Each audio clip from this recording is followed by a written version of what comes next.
Hello बच्चों, चलिए प्रश्न को पढ़ते हैं और समझते हैं। यदि एफ एक्स बराबर एक्स की घात 2 व जी एक्स बराबर 3x+2 दो वास्तविक प्रतिचित्रण है, तब ज्ञात कीजिए एफ बटा जी का मान। तो यहाँ पर हमें एफ बटा जी का मान ज्ञात करना है। प्रश्न को हल करने से पहले प्रश्न के लिए हम मुख्य अवधारणा लिख लेते हैं। तो देखो, प्रश्न की मुख्य अवधारणा जिसकी सहायता से हम इस प्रश्न को हल करेंगे। मुख्य अवधारणा, मुख्य अवधारणा में हम एफ बटा जी को ज्ञात करना सीखेंगे। तो देखिए, यदि हमारे पास दो फलन दिए गए हैं एफ और जी, तो एफ बटा जी का मान ज्ञात करने के लिए हम इसे लिख सकते हैं एफ बटा जी ऑफ एक्स, या फिर हम इसे लिख सकते हैं एफ एक्स और बटा जी एक्स। बस यह बात आप याद रखें कि यहाँ पर जी एक्स का मान कभी भी जीरो के बराबर नहीं होना चाहिए। चलिए, जो प्रश्न में दिया है उसे लिख लेते हैं। तो प्रश्न में क्या दिया है? प्रश्न में दिया है प्रश्न में हमें दिया है एफ एक्स का मान है एक्स की घात 2 और कॉमा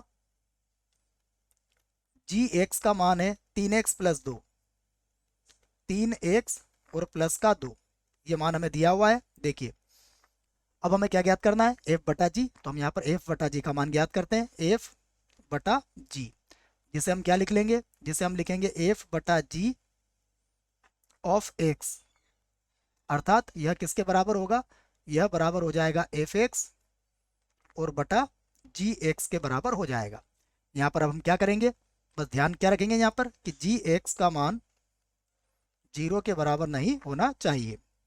अब प्रश्न में जो दिए हैं वह मान रख लेते हैं। यहाँ पर एफ एक्स का मान कितना दिया है? एक्स की घात 2 और बटा जी एक्स का मान कितना दिया है? जी एक्स का मान दिया है 3x+2।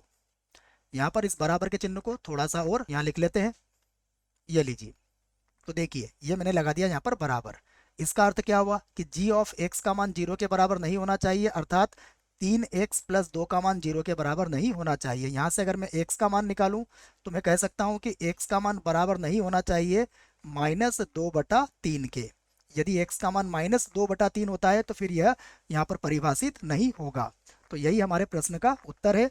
बच्चों, इस दो को हम एक बार और लिख लेते हैं अगर आपके समझ में नहीं आ रहा हो तो अब मैंने लिख दिया इसको 3x+2। ठीक है, अब समझ में आ गया होगा।